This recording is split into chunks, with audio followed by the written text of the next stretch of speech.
Just a quick little one, because we found an orchard. What's up with Somerset and apples and cider?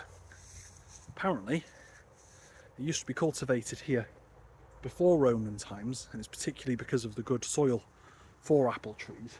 But during Roman times, the villas here turned it into a cash crop. So people would grow these and then sell them around the rest of Britain, maybe even as far as Gaul.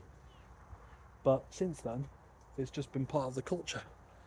People have been growing apples ever since, and they make cider here, very good cider.